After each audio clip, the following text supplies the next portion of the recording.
अल्लाह मेहरबान तो गदा पहलवान ही म्हण सर्वांनीच ऐकली आहे. पण या मेहरबानीमुळे काय घडलं हे आज सारा महाराष्ट्र पाहतो. नाशिकचा बंधुबाबा अशोक खरातवर मंत्रिमंडळातले 3 विभाग मेहरबान होते. त्याच्या मिरगावमधील श्री सिद्धेश्वर ईशान्येश्वर देवस्थानसाठी विविध विभागांतून सरकारी निधीचा पुरवठा झाल्याची माहिती समोर आली. कोणकोणते आहेत हे विभाग, खरातच्या देवस्थानला कसा झाला निधीचा पुरवठा आणि या खरात बाबावर का केली गेली इतकी मेहरबानी, पाहूयात यावरचा हा स्पेशल रिपोर्ट. अल्लाह मेहरबान तो गदा पहलवान, मंत्री मेहरबान तो खरात पहलवान. नमस्कार, मी संदीप आणि आपण पाहताय LS मराठी.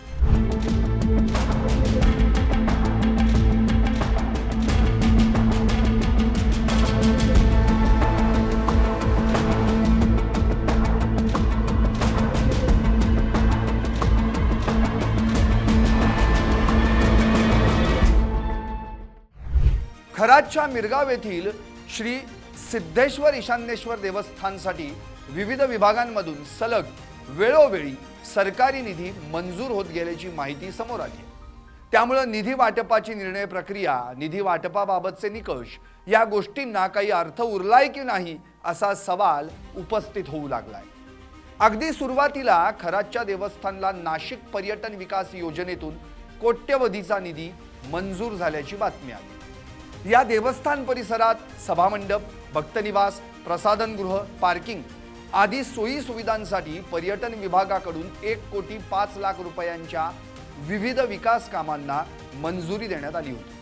त्यानंतर पाणी पुरवठ्यासाठी स्वतंत्र निर्णय घेण्यात आल्याची माहिती उघड झाली आणि आता खनिज विकास निधीतून खरातच्या शिवनिका ट्रस्टच्या देवस्थानकडे जाणाऱ्या रस्ता काँक्रिटीकरणासाठी 83 लाखांचा निधी मंजूर होऊन रस्ताही झाल्याची बाब समोर आली. मिरगाव रोड ते ईशान्येश्वर पर्यंतच्या पेव्हर ब्लॉक रस्त्याचं काँक्रिटीकरण करण्यासाठी कार्यकारी अभियंता, सार्वजनिक बांधकाम विभाग, नाशिक यांनी आदेश जारी केल्याचं समजतं.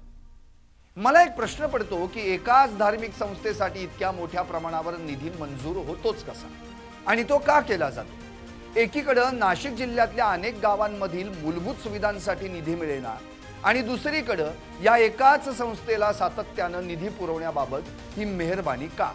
यामुळे निधी वाटप प्रक्रियेच्या पारदर्शकतेवरच प्रश्नचिन्ह उपस्थित होत आहे.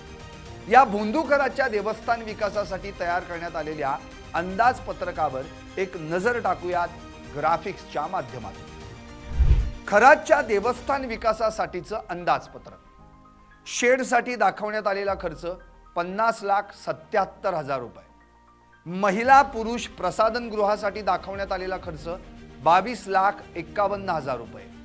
पेव्हर ब्लॉकसाठी दाखवण्यात आलेला खर्च 10,03,000 रुपये.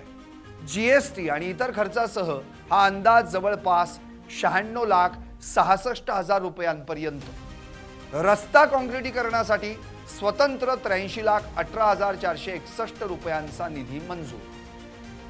विशेष म्हणजे या विकास कामांना मिरगाव ग्रामपंचायतीचं हमीपत्र आणि स्थानिक पाठबळही लाभलं होतं. म्हणजे मिरगाव ग्रामपंचायतीनं दिलेल्या हमीपत्रामुळे देवस्थान विकास कामांना स्थानिक पातळीवर पाठबळ मिळाल्याचं स्पष्ट होत आहे.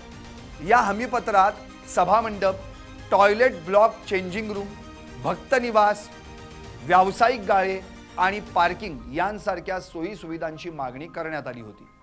इतकंच नव्हे तर ही कामं पूर्ण झाल्यानंतर देखभाल आणि दुरुस्तीची जबाबदारी स्वीकारण्याची तयारी देखील ग्रामपंचायतीनं या हमीपत्राद्वारे दाखवली होती. एकूणच काय तर भोंदूखरातच्या ट्रस्टवर सरकारी निधी उधळताना संबंधित मंत्रिमंडळ विभागाचे मंत्री कोण होते आणि ते खरातवर इतके मेहरबान का झाले होते याची देखील चौकशी व्हायलाच पाहिजे.